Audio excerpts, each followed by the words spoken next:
Saya punya doa. Saya suka ketika mendengar berita ada orang koreksi saya atau menurani atau menyebutkan kata-kata yang kurang baik. Berhati-hatilah sama Syekh Ali Jabir atau apalah gitu. Begitu saya mendengar berita, saya suka mengucapkan satu doa. Ya Allah, kalau perkataan dia benar terhadap saya, ampunilah saya. Kalau perkataan dia tidak benar, ampunilah dia. Sudah selesai. Karena orang yang mengucapkan sesuatu pasti salah satu, benar atau salah. Kalau ternyata yang dia ucapkan fitnah, hanya ingin menjatuhkan nama baik, hanya ingin merusak nama baik, hanya ingin membuat fitnah, berarti saya mohon Allah ampuni dia.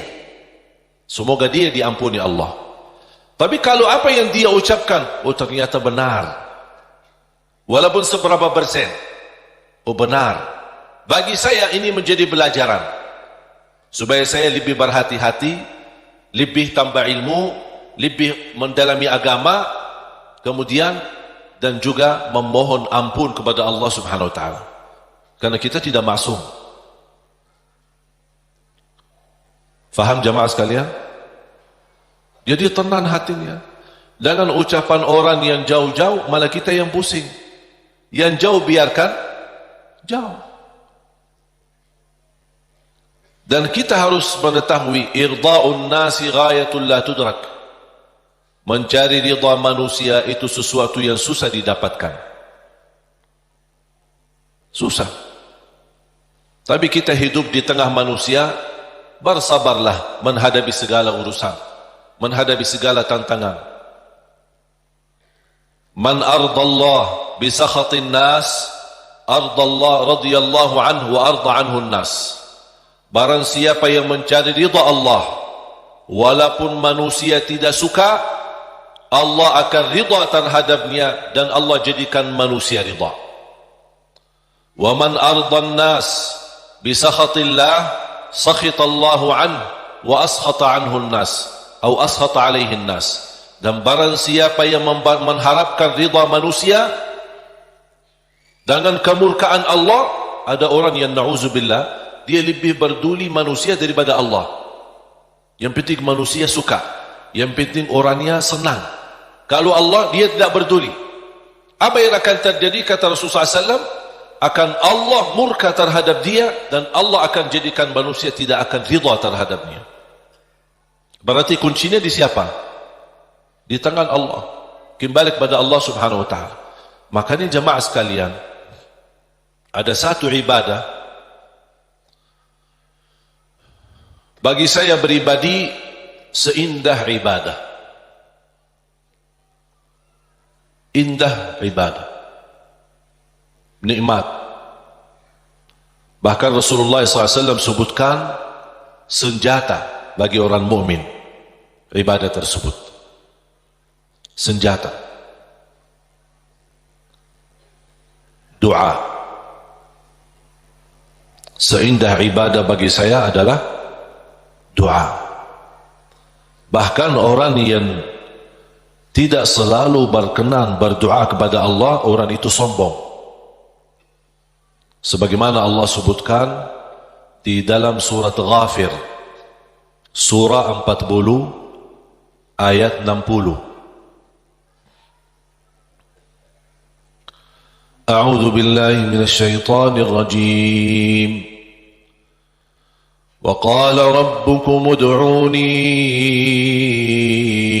astajib lakum. Innal ladzina yastakbiruna 'an 'ibadati sayadkhuluna jahannama dakhirin. Sadaqallahul azim. Wa qala rabbukum ud'uni astajib lakum. Allah memerintahkan kalian untuk berdoa kepadaku, kata Allah, aku akan ijabah. Berarti kalau kita doa, berarti itu kan perintah. Ud'uni, perintah. Allah mengajak kita, memerintahkan kita berdoa. Dan Allah juga menjanjikan, astajib lakum, aku akan ijabah. Saya mengambil kesimpulan dari ayat ini, dan ada ayat yang lain. Saya suka berdoa seperti ini. Ya Allah, aku berdoa memohon kepadamu sesuai perintahmu. Sesuai perintahmu. Karena yang memerintahkan kita doa siapa? Allah. Ya Allah, aku berdoa memohon kepadamu atas perintahmu. Ya Allah, aku mohon diijabah sesuai janjianmu. Bisa enggak hafal doa ini? Nah, ini doa saya. Bisa? Itu kalau bahasa Arab namanya ta'wilul Quran. Namanya ta'wil Al-Quran. Mengambil ayat, memahami ayat tersebut dan bisa mengeluarkan doa dari makna daripada ayat itu. Allah memerintahkan kita berdoa dan Allah janji akan terima. Ya Allah, aku berdoa sesuai perintahmu. Karena Allah memerintahkan saya berdoa, aku berdoa. Tapi aku mohon diijabah sesuai janjianmu. Karena sungguh, innallaha la yukhliful mi'ad. Allah tidak mengingkari janji. Sebenarnya mengucapkan doa atau melafazkan doa itu kembali kepada kemampuan kita masing-masing. Tidak harus sesuai kata yang saya sampaikan, tapi yang saya harap Bapak Ibu fahami apa yang saya makna, apa yang saya maksud, dan ucapkan. Bisa Anda membuat ucapan sendiri yang bisa menjadi tanda hubungan Anda sama Allah Subhanahu wa taala. Karena doa adalah hubungan hamba sama Allah. Ada satu ayat di suratul Baqarah 186. A'udzu billahi minasy syaithanir rajim.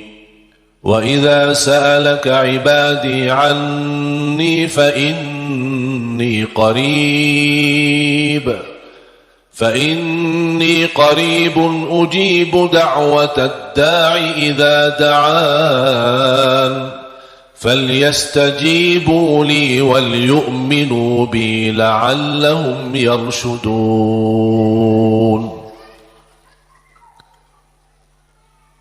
Ada sekelompok orang datang kepada Rasul.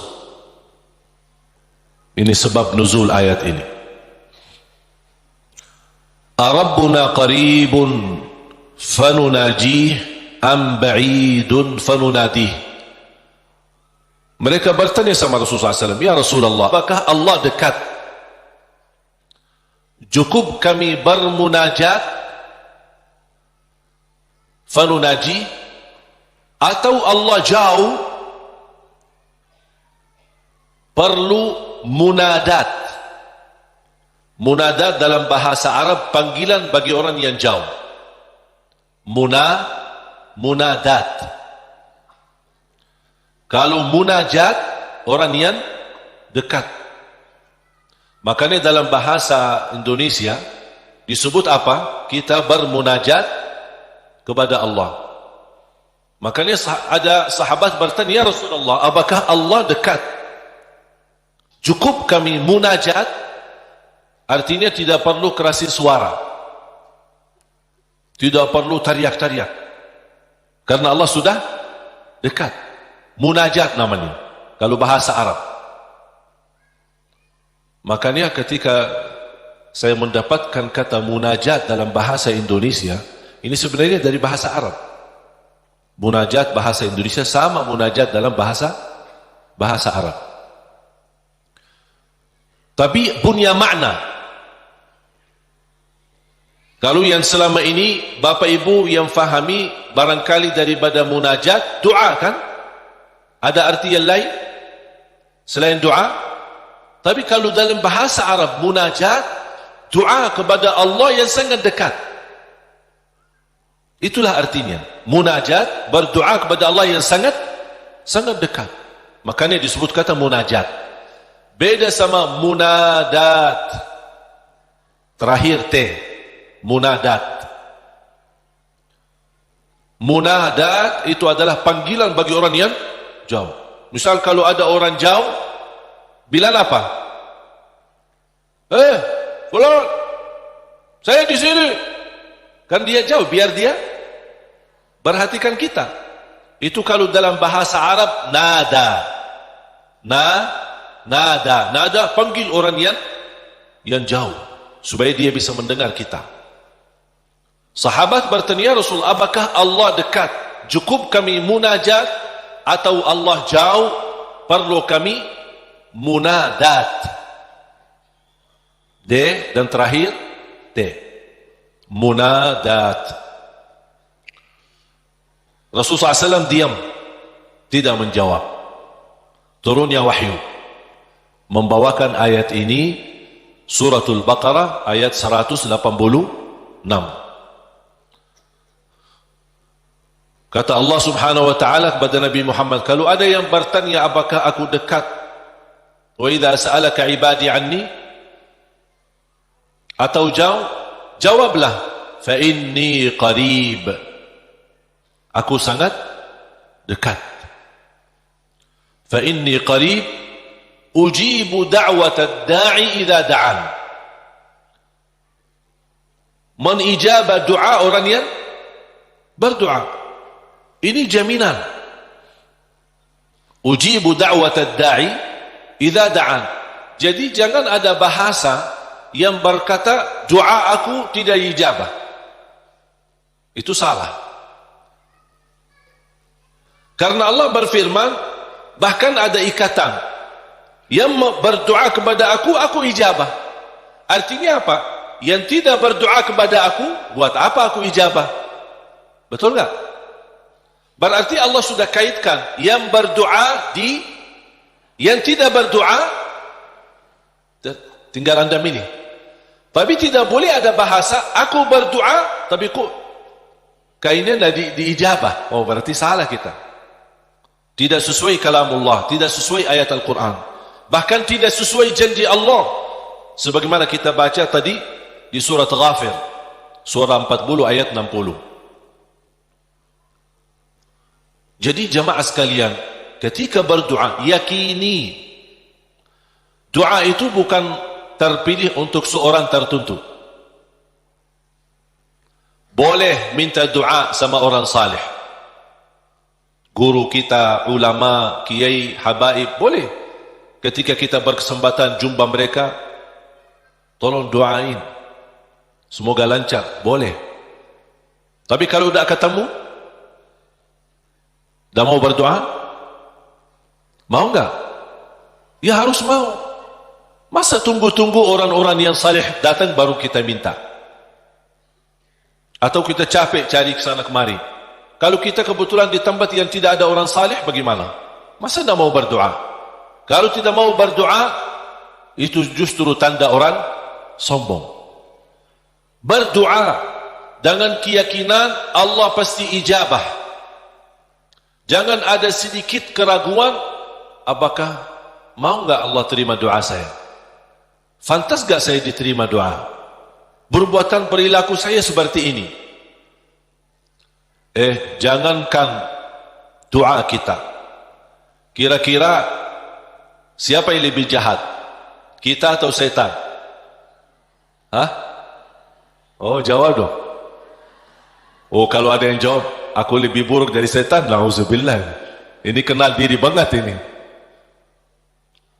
Tak ada yang lebih buruk dan jahat daripada syaitan. Syaitan pernah berdoa, Allah ijabah doa. Apalagi kita. Syaitan yang sudah namanya seburuk makhluk, yang sudah terancam di masuk neraka, yang sudah berupaya untuk mengajak manusia masuk neraka, pernah berdoa. Tahu enggak doanya apa? Ketika dia menolak perintah Allah bersujud kepada Nabi Adam, Allah usir dia dari rahmannya, dan Allah subhanahu wa ta'ala ancam dia masuk neraka. Apa permintaannya? Dia minta satu, kalau memang seperti ini, ya Allah, mohon panjangkan umur saya sampai hari kiamat. Satu-satunya makhluk yang umurnya panjang sampai hari kiamat itu syaitan. Masih hidup. Sampai akan datang satu saat, itu menjadi salah satu ciri hari kiamat. Di akhir zaman, sudah di ujung dunia, Allah kirimkan sebuah angin. Setiap manusia beriman mencium angin itu, dihirup angin itu, akan langsung mati. Yang hanya tersisa di muka bumi, yang tidak ada orang mengucapkan la ilaha illallah. Habis. Dan mereka sendiri yang nanti yang menjadi seburuk-buruk manusia di muka bumi, yang tidak ada sedikit pun beriman kepada Allah subhanahu wa ta'ala. Dan mereka yang akan menghadapi proses kejadiannya hari kiamat, sampai mereka mati semua total, baru Allah subhanahu wa ta'ala memerintahkan malaikat Israfil untuk meniup, dan kemudian keluar suara yang kencang, dan dihidupkan semua manusia kembali, yang baik, yang buruk, yang salih, yang talih, yang beriman, yang tidak beriman, semua akan dihidupkan kembali sama-sama. Jadi syaitan diijabah doanya. Kira-kira mana yang lebih fantas diijabah doa, syaitan atau kita? Kita sujud karena Allah, ibadah karena Allah. Cukup di hati memiliki iman kepada Allah, itu sudah cukup menjadi bukti diijabah doa kita. Apalagi kalau disertai dengan berbuat kebaikan yang lain. Jangan ada yang membuat kita putus asa. Salat kita jarang, atau banyak lambat salat, atau ketiduran salat. Yang namanya manusia, bertaubatlah. Taubat. Suka ketiduran salat subuh, insyaAllah ada satu saat taubat, insyaAllah bangun salat subuh. Jangan menjadikan dosa membuat kita putus asa dari segala hal. Semuanya berdosa, bahkan harus berdosa. Tak ada manusia yang tidak berdosa. Sampai Rasulullah SAW bersabda, bukan kata saya, tapi itu bersabda Rasulullah SAW, kullu ibnu Adam khata', semua keturunan Adam bersalah, berdosa. Wa khairul khatta'in at-tawwabun, tapi yang baik atau yang terbaik di antara yang bersalah, yang suka bertaubat. Siapa yang makhluk yang tidak berdosa? Tahu enggak? Malaikat. Malaikat satu-satunya makhluk yang tidak boleh berdosa. Tidak boleh berdosa, tidak boleh lupa, tidak boleh lelah, tidak boleh capek, dan ibadah seterus-terusnya sampai mati. Mengapa? Karena Allah menciptakan mereka seperti itu. Allah menciptakan malaikat dari cahaya. Tugasnya la ya'suna Allah ma amarahum wa yaf'aluna ma yu'marun. Sebagaimana Allah Subhanahu wa taala berfirman di surah At-Tahrim, sifat mereka, karakter malaikat adalah mereka tidak pernah berdosa dan bermaksiat terhadap perintah Allah Subhanahu wa taala, dan selalu mereka mengikuti dan melaksanakan perintahnya. Itu malaikat. Makanya tidak ada malaikat yang diajak bertaubat. Tapi kita manusia harus berdosa. Sebagaimana bersabda Rasulullah SAW, semua keturunan Adam bersalah, berdosa. Yang terbaik di antara mereka adalah yang suka bertaubat. Dosa sengaja, dosa tidak sengaja, dosa kecil, dosa tidak kecil, dosa tulisan. Sekarang karena kita bergaul dengan sosial media, pasti ada kata-kata. Ada dosa yang membawa perasaan, mengikuti perasaan, cinta, ucapkan kata-kata melalui WhatsApp atau bersama teman, melembar kata barangkali awalnya tidak sengaja, membuat dia jatuh cinta, besok lama-kelamaan menjadi pacaran. Ini kan awalnya dari dosa ucapan. Ketik namanya, ketik dosa. Diketik dosa itu, tik, tik, tik, tik, tik. Awalnya enak kan? Awalnya hanya ngobrol kan? Ngobrol biasa. Lama-kelamaan, ada ucapan. Berapa ketikan kita yang bertahun-tahun atau berbulan-bulan? Berapa banyak yang kita ketik? Berapa kata? Coba. Makanya bayangkan jamaah sekalian, karunia dari Allah, kalau setiap kata yang kita tuliskan ini, dosa dan maksiat, Allah hukum kita, habis. Sudah habis kita. Berapa ucapan yang kita ucapkan? Apakah anda bisa jamin segala ucapanmu 100% bersih? Tidak bisa. Ada yang anda ucapkan tanpa sengaja membuat orang lain tersinggung, itu dosa. Membuat orang lain sakit hati, apalagi kalau sengaja. Makanya kenapa kita disuruh banyak istighfar? Karena dosa-dosa yang kita lakukan, tambah kita sadari, mudah-mudahan diampuni Allah Subhanahu wa ta'ala. Makanya salah satu karunia, kata Rasulullah SAW, wassalatu ila salam mukaffirat. Salat dengan salat selanjutnya, di antaranya adalah terhapus dosa-dosanya. Dari hari Jumat ke Jumat berikutnya, terhapus di antaranya dosa-dosa kita. Dari Ramadan sampai Ramadan yang akan datang, terhapus dosa-dosanya di antaranya. Dan ini kan karunia dari Allah. Kalau bukan karunia ampunan dosa-dosa itu, antara salat, antara azan dan iqamah, antara Ramadan sama Ramadan, antara Jumat sama Jumat, aduh, dosa kita bakal banyak sekali. Makanya ada seorang curhat kepada Imam Al-Hasan Al-Basri rahimahullah, aku dulu suka tahajud, tiba-tiba malas tahajud. Apa jawab beliau? Terikat dirimu dengan dosa. Yang membuat kamu berat bangun tahajud, dosamu, bukan malas. Ada orang, kok kenapa malas? Bukan malas, tapi ada dosa yang kita lakukan. Barangkali belakangan kita sering membuat hati ibu kita sakit. Ibu mengharapkan sesuatu, tapi kita malah menolak, membuat dia tersinggung. Di saat kita duduk bersama ibu, kita tidak merasa hatinya tersinggung. Kita pergi, tidur malam hari, kok dah bangun tahajud. Oh, ternyata dosa kesimpulan hati ibu membuat kita terikat, tidak bisa bangun tahajud. Apalagi dosa yang sengaja kita lakukan. Jadi ketika kita merasa kekurangan ibadah, segera bertaubat dan istighfar. Karena kekurangan ibadah bukan karena malasmu, bukan karena merasa diri sudah bosan beribadah, tidak. Pasti ada dosa. Harus bertanya diri, dosa apa yang saya lakukan sampai saya begitu malas ibadah? Dosa apa yang saya lakukan sampai sudah berubah sifat saya? Dulu saya suka salat di masjid, kok sekarang, kenapa sekarang tidak suka ke masjid? Ada apa? Itu saking bahayanya dosa, sangat pengaruh dalam kehidupan kita. Makanya kalau kita terus beristighfar, selalu beristighfar, jangankan kita beristighfar karena dosa maksiat, beribadah saja kita butuh istighfar. Contoh, habis salat, Assalamualaikum warahmatullahi wabarakatuh, Assalamualaikum warahmatullahi wabarakatuh, terus Astaghfirullah. Kenapa? Apakah kita berbuat dosa? Apa itu salat dosa? Tidak, salat itu kebaikan. Tapi kenapa kita diminta habis selesai salat beristighfar? Seandainya ada kekurangan dalam salat kita, pasti kurang khusyuk, kurang ikhlas, banyak kekurangan dalam salat kita. Ya Allah, mohon diampuni dengan istighfar.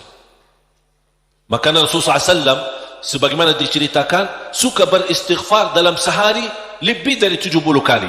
Ada satu riwayat 100 kali beristighfar. Bahkan kata Abdullah bin Umar radhiyallahu anhuma, saya duduk satu majlis sama Rasul, saya suka mendengar bisikan Rasul beristighfar, Rabbighfirli wa tub alayya innaka antat tawwabul ghafur. Rabbighfirli wa tub alayya innaka antat tawwabul ghafur. Ada satu riwayat, Rabbighfirli wa tub alayya innaka antat tawwabur rahim. Dalam satu duduk, sekali duduk 100 kali, kata Abdullah bin Umar, saya mendengar bisikan Rasulullah SAW beristighfar seperti itu. Rabbighfirli wa tub alayya innaka antat tawwabul ghafur. Sudah hafal belum? Coba. Rabbighfirli wa tub alayya innaka antat tawwabul ghafur. Memohon ampun, mohon diijabah dan diterima taubatnya. Allah Subhanahu wa taala Maha penerima taubat dan Maha Pengampun. Bapak Ibu jamaah sekalian dimuliakan Allah Subhanahu wa taala. Kembali lagi semua berdoa. Jangan ada yang ragu-ragu terhadap doanya. Dan ingat, doa kita pasti diijabah walaupun proses melalui 3 hal. Doa pasti diijabah walaupun proses melalui 3 hal. Yang pertama, diijabah doa kita menolak takdir yang buruk, menghilangkan takdir yang buruk. Contoh, kita memohon, ya Allah kasih aku jodoh, tapi jodohnya belum datang. Ternyata dalam takdir, karena kita sering berdoa meminta sesuatu, Allah sudah ijabah, tapi Allah memilih daripada memberi jodoh, ada yang lebih daripada itu. Apa? Ternyata ada takdir yang jauh lebih buruk daripada jodoh yang kita minta. Makanya Allah geserkan takdir buruk itu karena doa kita. Turunnya bala, turun bala dari langit. Bala turun dari langit. Doa naik dari bumi, dari kita. Pas di udara bertemu, bala sama doa berantem. Perkelahian antara doa sama bala. Yang kalah siapa? Bala, dan doa naik. Artinya bala tidak jadi turun. Itu saking kuatnya dan berkahnya doa kita. Berarti doa pasti diijabah. Proses pertama, doa yang kita minta, Allah belum ijabah secara langsung sesuai permintaan, tapi Allah menolak sebuah bala yang kita tidak tahu. Misal, tertulis dalam takdir kita hari ini akan kena kecelakaan motor, tapi ternyata doa kita tidak pernah bilang, ya Allah selamatkan saya dari kecelakaan motor misalnya. Kita tidak berdoa seperti itu. Tapi karena Allah melihat dalam takdir ada bala yang akan turun hari ini, tapi karena kita suka berdoa, Allah memilih mana yang baik. Allah yang lebih tahu mana yang baik. Apakah ijabah sesuai permintaan atau Allah memberi penggantinya yang lebih baik. Ternyata penggantinya yang lebih baik, Allah memilih tolak bala. Allah bisa saja kasih jodohnya tapi karena kecelakaan motor. Nanti merasa menyesal. Aduh, baru sudah nikah atau ketemu jodohnya malah dirawat di rumah sakit. Kesal gak? Merasa, aduh gimana gitu. Makanya percaya jamaah sekalian, pilihan Allah itulah yang terbaik. Ada orang minta sama saya, boleh gak saya berdoa? Saya suka sama seorang misal, saya jatuh cinta sama dia. Boleh gak saya berdoa, ya Allah aku minta dia, si fulanah itu, si ini. Boleh gak saya berdoa seperti itu? Saya jawab apa? Kira-kira jawab apa? Boleh saja, tapi saya usulkan, serahkan aja kepada Allah. Dan apa? Ya Allah, kalau memang dia baik bagi saya, mudahkan. Kalau tidak baik, ganti yang lebih baik. Tapi gimana aku jatuh cinta sama dia? Nah, itu beda urusan.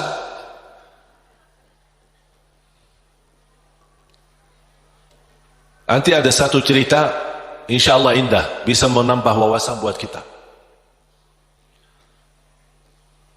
Yang kedua, diijabah doa kita dan diberi oleh Allah Subhanahu wa taala sesuai permintaan. Apakah saat ini atau besok, atau bisa lama.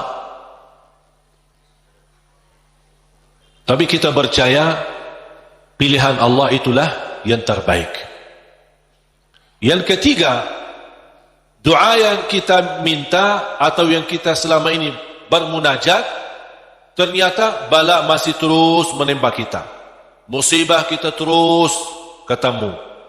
Selesai satu masalah, tambah lagi masalah. Kemudian permintaan yang kita minta juga belum ketemu. Saya minta kerjaan yang bagus, belum ketemu. Saya sudah berusaha melamar kerja sana sini, belum ada. Terus mana doa aku selama ini mana? Ternyata yang ketiga, contohnya yang di ketiga.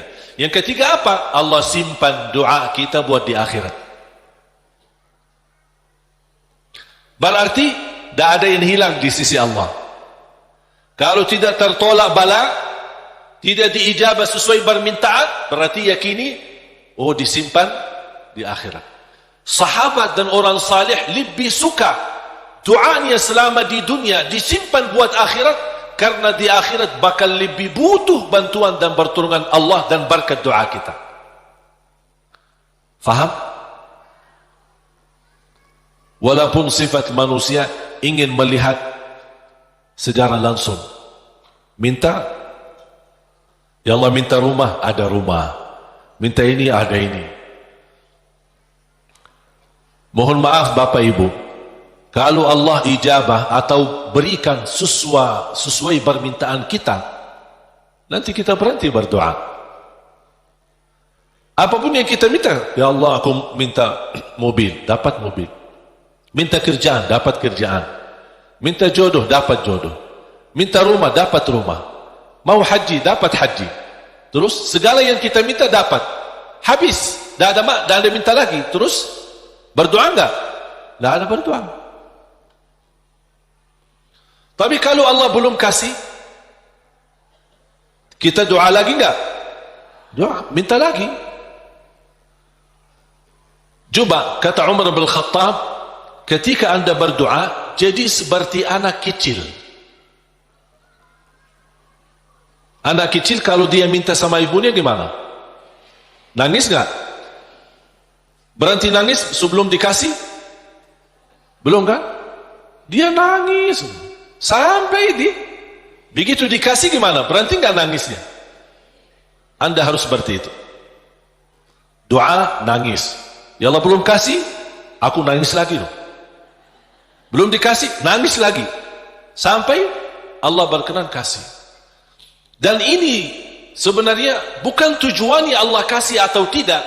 Tapi ingat, titisan air mata ini yang menangis karena Allah akan selamatkanmu dari siksa neraka Jahannam. Rasulullah SAW bersabda, wa ainun bakat min khasyatillah harramaha Allah 'alan nar, la tamassaha an-nar. Barang siapa yang menangis karena Allah, akan Allah haramkan jasadnya disuntuh oleh neraka Jahannam. Berarti kita tidak rugi, tidak ada rugi. Biarpun tidak diijabah, ternyata titisan air mata berharga, bisa menjaminkan kita selamat dari siksa neraka Jahannam. Mau apa lagi? Nangisnya berharga, doanya pasti diijabah, dan cukup dari doa kita sudah membuat ibadah atau membawa sebuah ibadah yang dicintai Allah, karena Allah suka bisikan hamba. Apalagi kalau lama tidak berdoa, Allah merindukan suara doanya kita. Apalagi doa yang tulus dan ikhlas. Makanya kadang-kadang kalau kita tidak diberi doa atau tidak beri permintaan atau tidak beri permohonan kita, terus kita berdoa terus sampai diuji, sampai di macam-macam, sampai kita merasa sudah tertekan, tidak kuat. Kira-kira bisikan doa kita seperti apa nanti? Dalam keadaan doa, dalam keadaan susah atau senang? Menurut saya doa dalam keadaan susah jauh lebih murni daripada doa dalam keadaan senang. Kalau dalam keadaan senang artinya ya biasa-biasa aja, dapat atau tidak dapat. Tapi coba kalau lagi stres, lagi pusing, lagi galau, gimana bisikan doa? Ya Allah, udah nangis duluan. Kata Allah, lama sekali. Makanya itu subhanallah, saya mengambil kesimpulan dari doa.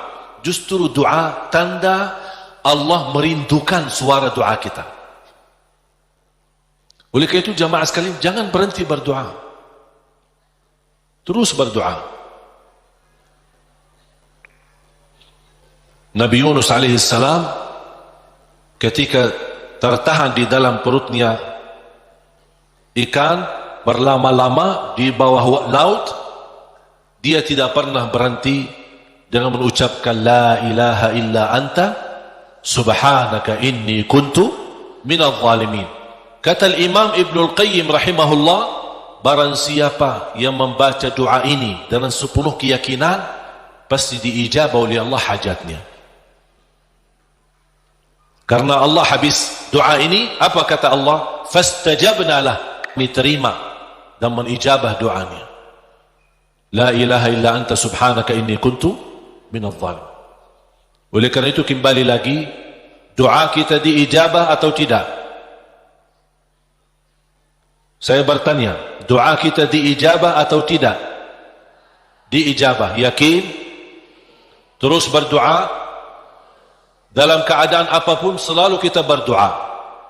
Apalagi dalam keadaan susah yang kita yakini tidak ada Tuhan yang bantu kita, tidak ada makhluk yang bisa menolong kita, tidak ada sesuatu yang bisa mengangkat segala musibah dan bala yang kita hadapi, hanya Allah subhanahu wa ta'ala. Apalagi dalam sujud, sempatkan dalam sujud, karena Rasulullah SAW bersabda, aqrabu ma yakunu al-'abdu ila rabbi wa huwa sajid. Hamba ketika dalam keadaan sujud, posisinya sangat dekat kepada Allah. Makanya di akhir hadis Rasulullah SAW bersabda, fa'akthiru minad du'a, berbanyalah doa. Bisa menikmati doa insyaAllah mulai hari ini. Doa menurut saya sesuatu hubungan yang sangat indah sama Allah. Apalagi kalau bisa berdoa dengan cara curhat. Bisa enggak curhat sama Allah? Kalau lagi galau suka curhat enggak? Sering saya terima, Ustaz, boleh curhat enggak? Terus saya bilang apa ya? Boleh atau tidak? Saya bertanya, sudah curhat sama Allah belum? Dia bilang belum. Mau sama Ustaz dulu katanya. Ada saja. Belajar bagaimana bisa curhat. Sungguh kalau kita sudah biasa curhat sama Allah, tidak bakal curhat sama manusia. Jadi ketika berdoa, jangan hanya minta, ya Allah tolonglah, tolonglah ya Allah, ampunilah. Jangan hanya suka minta, cerita. Bisa enggak anda cerita? Allah kan lebih tahu. Allah tahu segala sesuatu. Tapi salah apa kalau saya cerita? Apa yang terjadi hari ini? Ya Allah, aku sudah niat baik, niat tulus, dan saya pergi ke sana malah seperti ini, dicaci maki, dihina, malah dianggap, dan su'uzzan, buruk sangka.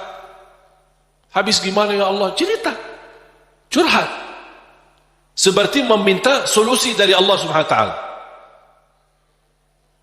Kalau belum merasa ada jalan, wallahi akan merasa nikmat. Cukup anda bisa nikmat bersama Allah Subhanahu wa Ta'ala. Sebagaimana Nabi Yaqub ketika kehilangan anaknya, ada dia berkata apa? Qala innama ashku bathi wa huzni ila Allah. Aku hanya mampu curhat kepada Allah Subhanahu wa Ta'ala. Aku ingin cerita. Padahal Allah tahu apa yang terjadi, tapi dia ingin cerita lagi sama Allah Subhanahu wa Ta'ala. Ungkapkan cerita ini kepada Allah, itu sudah merasa diri dan membuat hati kita tenang. Kembali kepada hidayah, dan saya tutupi cerita. Jadi hidayah yang pertama, hidayah dalalah wa irsyad. Seperti tugas para nabi dan rasul dan ulama berdakwah, dan anda semua bisa membagi hidayah irsyad, memberitahu ke orang lain lewat SMS, lewat WhatsApp, lewat apa saja yang kita mampu secara langsung.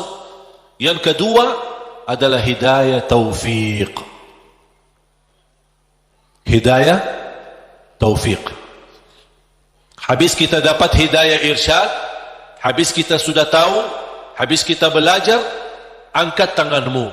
Ya Allah, berilah kepada diri aku, berikan kepada kami semua hidayah taufikmu, agar ilmu yang saya belajari bisa saya amalkan, bisa menjadi saksi baik, bisa membuat saya lebih baik, bisa merubah saya menjadi lebih baik, bisa menjadi mulia di mata manusia dan mulia di matamu ya Allah. Itu namanya hidayah taufik. Itu yang dimaksud ihdinas siratal mustaqim.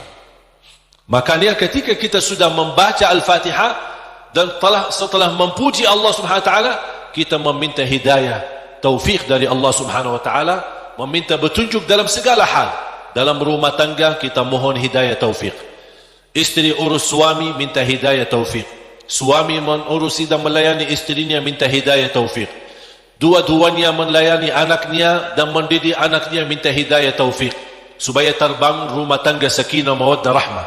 Ketika kita bekerja minta hidayah taufik, supaya kerja ini benar-benar merubah ibadah dan juga penghasilannya menjadi halal dan jauh dari syubhat apalagi yang haram. Kita meminta hidayah taufik dalam segala kehidupan kita, langkah-langkah menuju masjid, mencari nafkah, mencari rizki, semua dalam kehidupan kita selalu disertai dengan hidayah taufik. Kalau hidayah taufik, berarti Allah telah memimpin kita untuk memberi yang terbaik. Kalau Allah memimpin kita memberi yang terbaik, berarti Allah sudah berkenan menerima amalan yang sudah kita berikan kepada Allah Subhanahu wa taala. Wallahi, percayalah sama Allah. Percayalah sama Allah. Termasuk apa yang terjadi di Palestina, percayalah sama Allah. Allah tidak suka umat Islam ditindas. Allah tidak suka umat Islam dalam keadaan dihina, diusir, dibunuh. Kezaliman yang terjadi di Rohingya, di Palestina dan di mana-mana terhadap umat Islam, Allah tidak suka itu.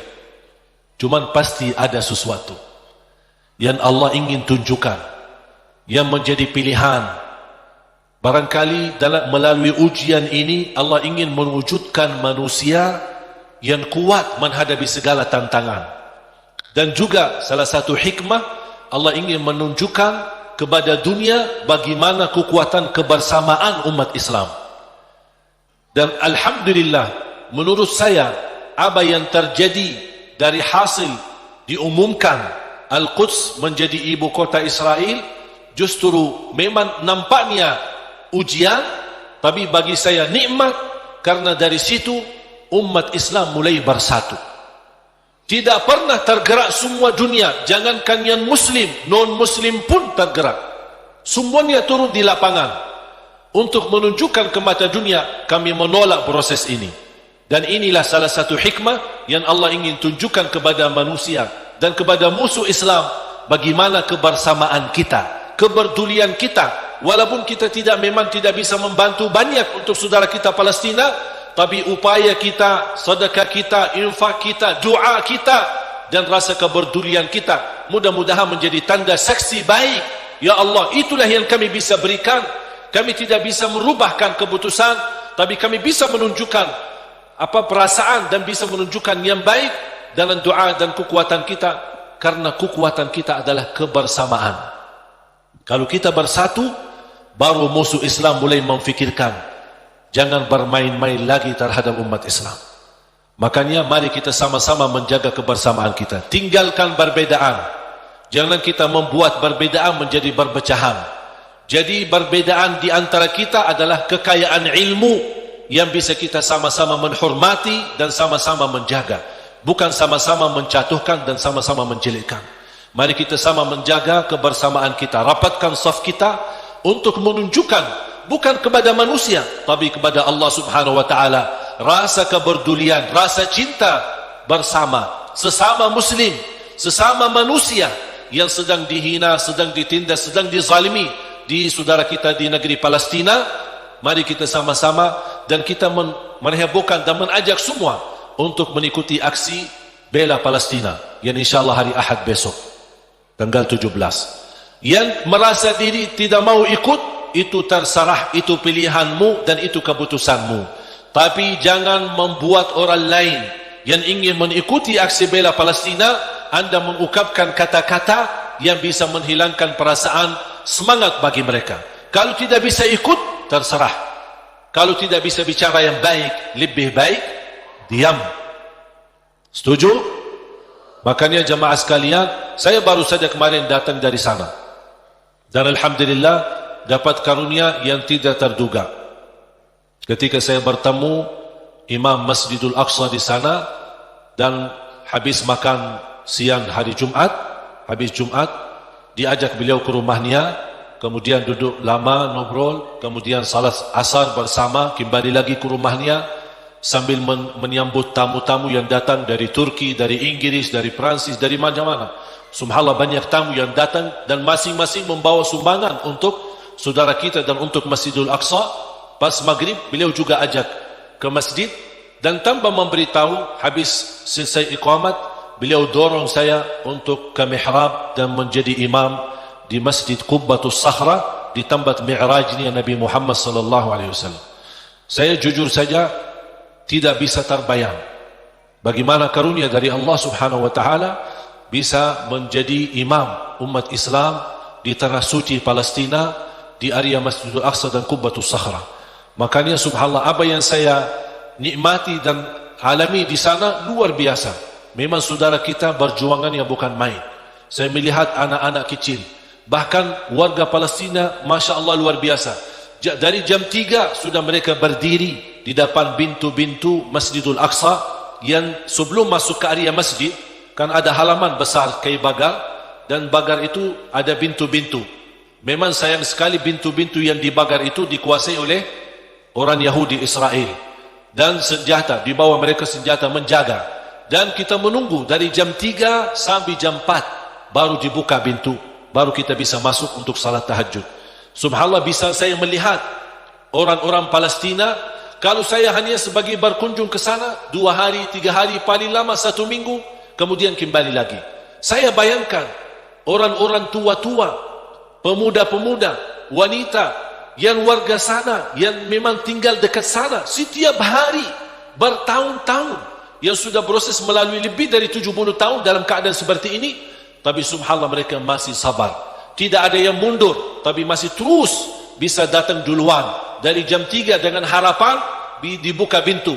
Walaupun mereka tahu dibuka pintu sebelum subuh 1 jam, tidak boleh lebih sebelumnya. Tapi subhanallah, tetap mereka dengan segala harapan sama Allah Subhanahu wa taala. Inilah yang menurut saya melihat perjuangan ini membuat saya semangat. Saya hanya 1 hari, 2 hari aja sudah merasa kesal sama orang Yahudi yang menjaga. Bagaimana mereka yang 60 tahun? Bagaimana kesabaran dan perjuangan mereka? Makanya jemaah sekalian, Allah punya hikmah. Apa yang terjadi di negeri Palestina, Allah ingin mewujudkan generasi-generasi yang insya Allah kuat imannya, kuat menghadapi tantangannya, dan inilah mereka yang akan diwujudkan oleh Allah, yang akan mampu membebaskan dan memerdekakan insyaAllah negara Palestina.